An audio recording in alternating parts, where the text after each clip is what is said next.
Pharoah is best known for his uncanny impressions of notables like President Obama and Eddie Murphy. But the actor-comedian has been touring stand-up for a decade and performing on stage since he was 15 years old.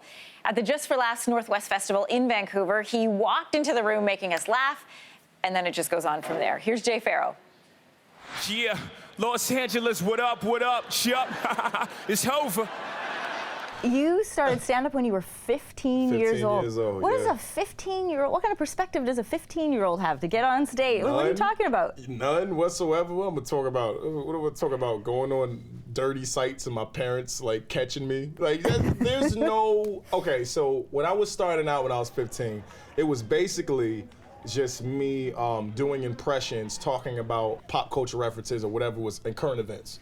So it was like Bernie Mac talking about at that time.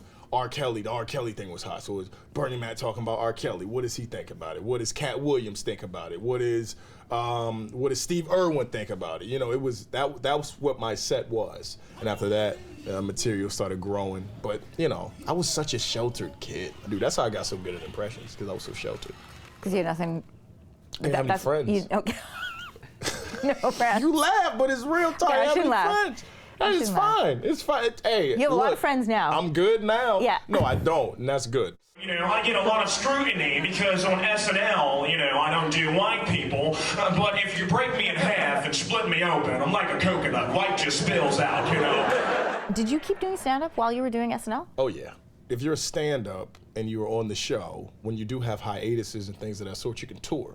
So I was touring. I was always touring and stacking my bread, because I was living in Harlem the first year, and that had to stop. I couldn't stay in Harlem. This is before That's a long trek from Harlem down to the studio. Right. Before they gentrified it, really. Yeah, because it's expensive to get in there now. Yeah. Okay, now it's all roses and flowers. Clinton Foundation. And white people. People were looking at me like, yo, you look familiar. I was like, no, I don't.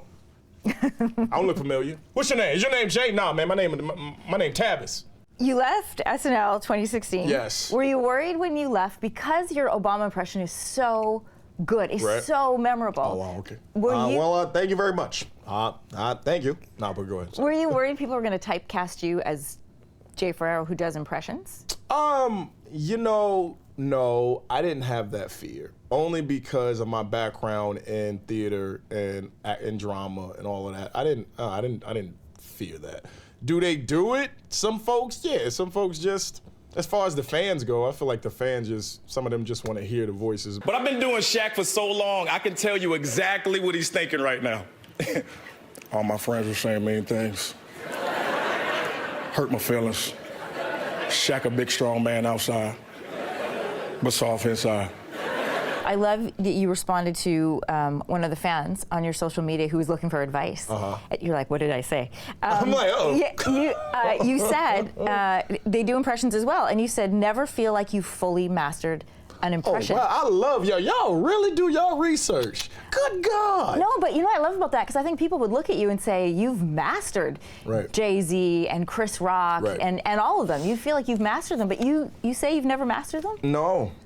You always, that's the freshness of the impressions. Never feeling like you have fully mastered it.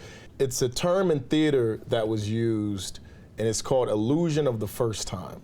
Acting like, no matter if you do it 1,000 times, always give off the energy that this is fresh and this is brand new for you. And as an artist, as a comedian, always try to dig deeper and find new things about those characters that you can put in your act. Because if you don't, then you'll become complacent. You can't do— Don't be lazy. You can't be lazy. You can't do a 2010 Drake on stage and think that will suffice. You gotta do a 2020 Drake. What's Drake talking about now? He's got kids now. He's got babies now. You know, he didn't want Adonis, right? He didn't want y'all to know about it, but thanks to rappers beef, it came out. You know what I mean? So you gotta talk about that. You gotta working on the weekend like usual. Whereas before he was like, oh yeah. He don't do that no more. Good night.